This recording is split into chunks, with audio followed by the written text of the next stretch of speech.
School, school, school. School is a different experience for everyone. No two schools are the same, and no two people are the same.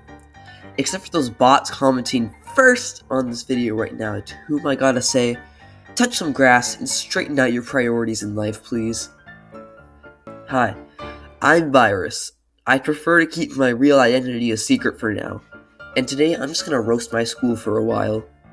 And let's change the environment. That's better. Unfortunately, I will have to split this video into segments because the script for the entire event is 13 pages long on Google Docs.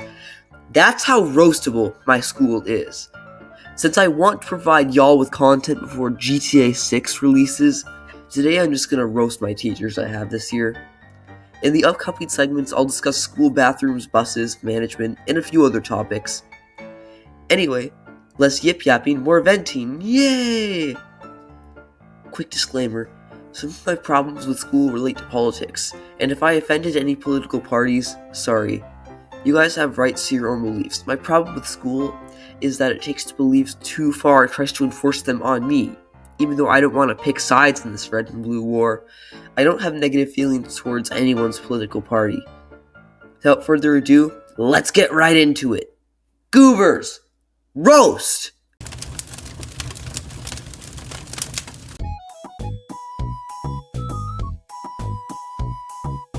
Now, I'm in 8th grade, and I think the first chapter should be my first period. However, it's not actually my first period. Before that, I have a 30-minute class called Advisory. For those who don't know, Advisory is like a study hall where students can work on assignments, and I like it. It means less school, more time for assignments, and chatting with Kilty. I can do assignments in Advisory, so when I'm at home, I have more time to make this video. So Advisory is a good start to the day, which completely dissolves into idiocy during the next 2 periods. I have social studies next, and it's my least favorite period of the day, completely undoing the feeling of progress I get from Advisory. Now, me and Kilty live in one of the bluest states in the wonderful country we live in.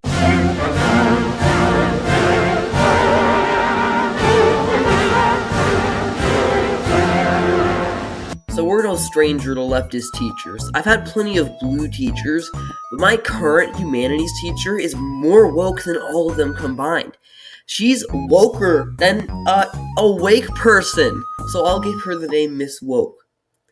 During this class, we're supposed to read books and watch videos about like some old wars that happened between colonial America and like 200 years between the Indians tribes 200 years ago, and also videos of stereotypes and racism. I think that everyone deserves an equal opportunity to tell their side of the story. The questions on the assignments she gives us are so stupid. Miss Woke doesn't think she's a teacher. She thinks she's some sort of world-changing activist. She thinks she's Susan B. Anthony 2.0 or whatever. She gives us an article. The article itself is like 1 page long, under 1,000 words, but she wants 15 reflective and thoughtful annotations. And then she asks, why does this sentence resonate with you the most? How did it change your fundamental beliefs? She expects us to react to every frickin' sentence like we've discovered the frickin' Matrix. I understand she wants to have read the article, but 15 annotations for 1 page of words! Does she have 1,000 goobers? No, they must be 1,000 woke goobers. She doesn't understand that we're teenagers and we'll react to the sentences however the flip we feel like. We're just trying to have a life outside of her class. We can't get mushy over all of the material she wants us to freak out over. Yeah, social studies is more annoying than the class clown, quote-unquote, who steals people's things and thinks he's some sort of comedic genius. Its placement right after Advisory is most unfortunate. F tier. And I have some extra tales to tell of the asininity of this class. A few weeks ago, I had an assignment to research the Plains Wars, some old conflicts between colonial America and various indigenous tribes in the Plains region. The assignment was way harder than it should have been because we were using this website called Google Sites that I'd never used before. She didn't give a good example of what she wanted from us, and the Plains Wars were hard to study because it wasn't just one conflict. It was a series of conflicts, a lot of which were completely unrelated to each other. So I did the assignment as best I could and turned it in. and I even did some extra credit stuff, and I thought I did a good job. But I got a C-. Wanna know why? Because Miss Woke complained that the events weren't all connected in some super complex timeline. But that's just it. The Plains Wars were a series of different conflicts. They don't connect very much. That's why they're called the Plains Wars, plural. And we had to make a rough draft, and she didn't say anything about that. But she wants all this extra information all of a sudden. She's supposed to comment and give some constructive criticism on the rough draft, but all she said was that I put in one of the dates incorrectly. But I checked multiple sources, and lo and behold, she was wrong. How could she properly grade me on this material if she doesn't understand it herself? Yeah, in class, she gives these long lectures like how capitalism is evil and socialism is quote-unquote fair. Hungary is a very anti-Semitic country. In her lectures, she spits out a bunch of claims, but she shows no proof of her claims. She just expects us to believe her. With what she said about that date, I'm losing my faith in her. That's one of the problems with school. They indoctrinate you to always believe in your teachers, always follow their instructions, and always believe in everything they say. But then the teachers are biased as fudge and spit out exaggerated or straight up wrong claims. And the school gets politics involved too, and not in a good way. During the last election, my teacher made us read this slideshow that debunked some of the lies about the candidates, Donald Trump and Kamala Harris, but it was mostly lies about Kamala Harris, and it didn't touch any of the major lies about Donald Trump. Overall, making Harris seem godly compared to Trump. I'm no Trump supporter, but I think if schools are going to get political, they should at least tell students the full truth about the parties. Come on! They're trying to indoctrinate us to support the Democratic Party. That is messed up. Schools have no business telling their students which parties are better. I came to school to learn that the mitochondria is the powerhouse of the cell. I'm not trying to get indoctrinated by my teacher.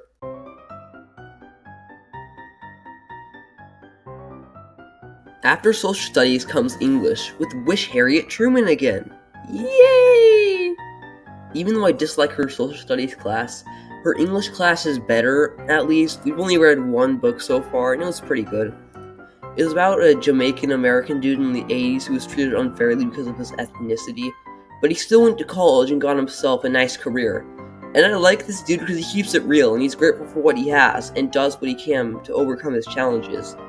He's not like one of those emo dudes, just like, society strikes once again, done me so dirty, and now I'm just gonna sit in a corner and write poems about how life sucks. No, he's just a chill guy.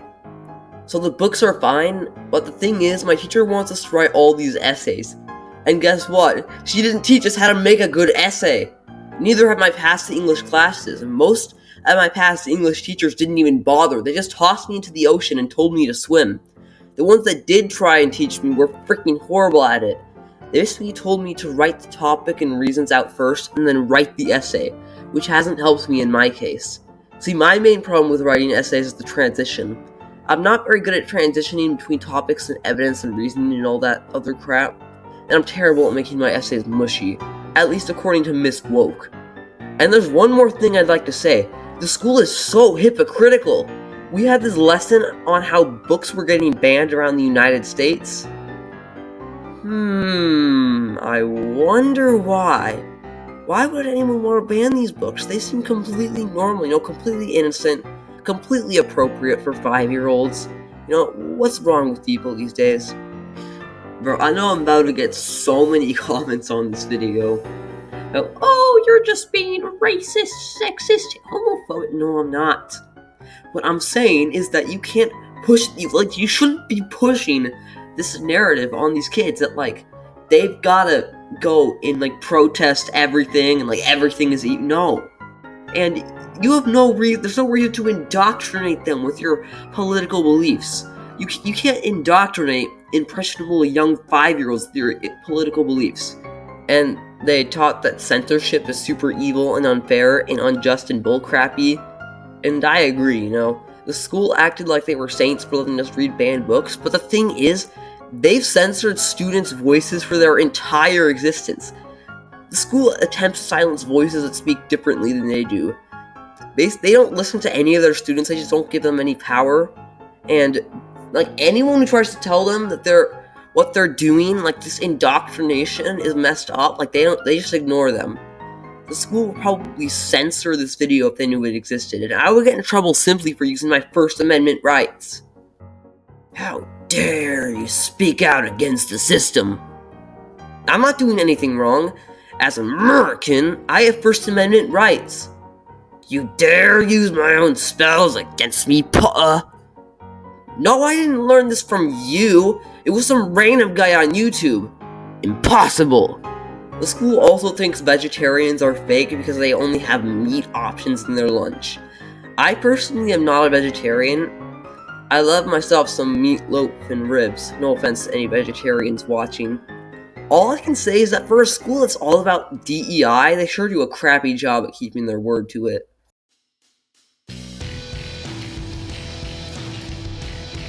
After humanities, I have my former least favorite period, PE.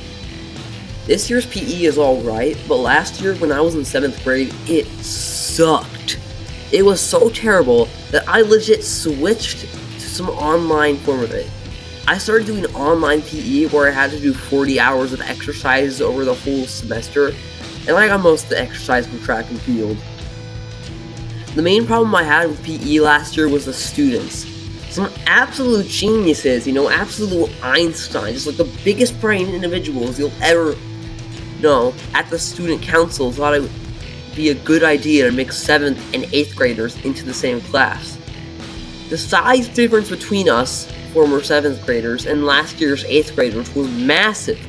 90% of the 8th grade guys were already shaving, and 50% of them were 6 foot tall or taller. But we 7th graders barely had a zit. Today, last year 7th graders still haven't caught up to the 8th graders from last year. I can count on 2 hands the amount of 8th graders this year that are shaving. And when it was last year, every 8th grade guy was shaving. But the size difference isn't the biggest problem. The biggest problem is the teachers.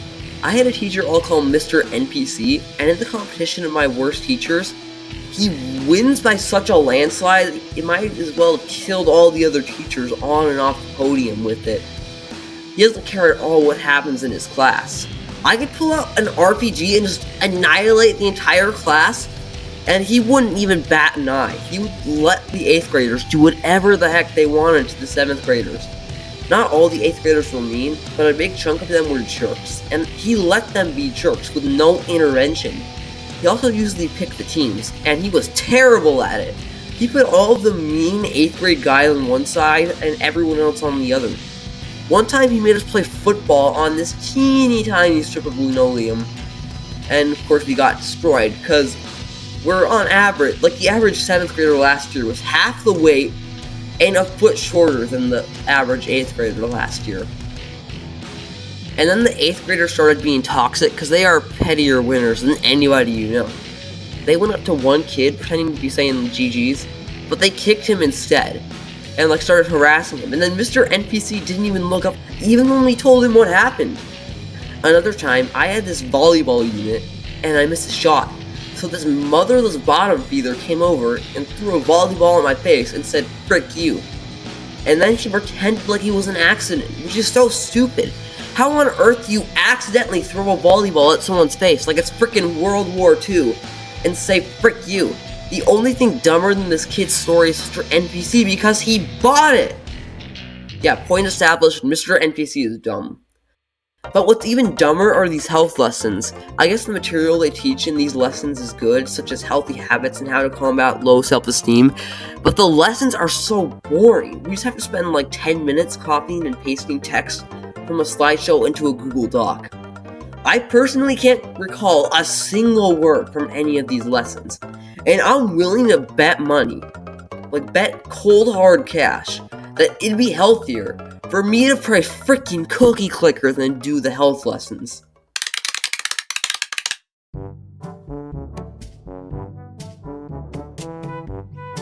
After PE comes lunch, and then comes orchestra, which is a great class. Orchestra is a microscopic chance instance of every student being nice, and it's a good break from all the slop of the rest of the classes. I'm not going to talk about this class too much. After all, this isn't a video praising school, this is a video crapping on school.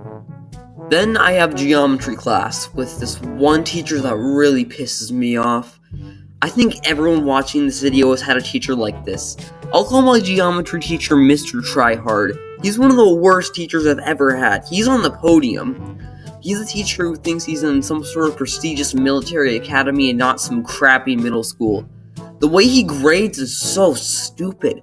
He doesn't care if we understand geometry or not. He just wants projects to look good. Earlier this year, I had to turn in a flow proof. For those of you who don't know what that is, here's a diagram. In these boxes, you write the evidence for the claims you make on these lines. The claims lead to more claims until, eventually, you prove what you're supposed to prove. I turned in a flow proof for a project and got an 80% even though my proof was completely correct. I got a bad grade because these 3 lines intersected before they entered the box. It's such a small detail, it has absolutely nothing to do with geometry. If I had to write a flow proof to launch a satellite into space, the satellite isn't gonna crash because these 3 lines intersected before they entered the box. Bro was just trying to get me a bad job later on in life. It's the most pointless crap I've ever seen. He's just looking for any little stupid excuse to give me a bad grade. Mr. Tryhard is the second worst teacher I've ever had, just behind the aforementioned Mr. NPC. What kind of drugs was the principal on when he hired these teachers? I bet Mr. Tryhard was the teacher's pet when he was in school.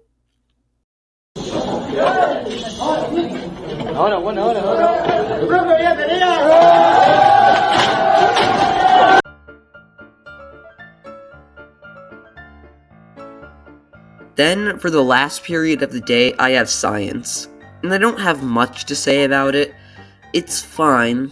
The teacher is fine, for the most part. She has a slideshow that sometimes has memes. They're not that good, but I have to give her props for trying. But actually, I'm going to take those points back for something she made us do at the beginning of the year. At the start of the year, we had a metrics unit. I don't think she needed to spend an entire unit on the metric systems, but that's not my main complaint. That unit was child's play except for the end of the unit, when for the final project, she made all of her 35 students walk around with meter sticks measuring like the walls in the class. Yeah, I don't see how tediously measuring a large classroom with meter sticks contributes in any way to my education, which is already stupid, nor how it shows my intelligence and capabilities as a person. But what are these assignments? The thing I like about science is that my teacher doesn't care too much when I'm on my computer. In fact, I wrote most of the script in my science class, if you don't count advisory. One thing I really enjoy in this class is the science experiments. Every other day, we get into groups and do these experiments. This is absolute peak hands-on learning. The experiments keep the class fun and engaging and lead to the memorable moments, which helps me remember material. Some of the highlights: we built Beyblades out of Kinects, we exploded some capsules, we gotta play with fire! Yeah, we did Bunsen burner experiments, and we actually got to do some pretty interesting stuff. We melted Cheetos and Starbursts. This is school at its best. I really wish more classes were like this because this interactive learning is a good blueprint for a better school system. Okay, those are my teachers this year. There are some good ones, like my current PE teacher is just pretty mid. My science teacher, orchestra teacher are all pretty mid. But I mean, they're good. But then every other teacher is terrible. Anyways, yeah, those are my teachers. That's all I have to say in this video. But this isn't the end of my school diss track. This is only the beginning. There's like 14 pages. I did add a few, and this has only been like 5 pages. Yeah, we're barely a third of the way done with the roast. That's why you can see why I had to split this video into segments. Like, these 5 pages already took me like 20 minutes.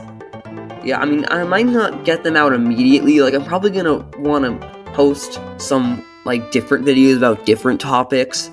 But I can guarantee you, by the end of the year, I should have all of this school diss track complete. And I'll compile it into one awesome video. It's gonna be an hour long. But I promise you, I'll make it worth every second. Okay, that's about it. Have a wonderful day, ladies and gentlemen, and I'll see y'all soon.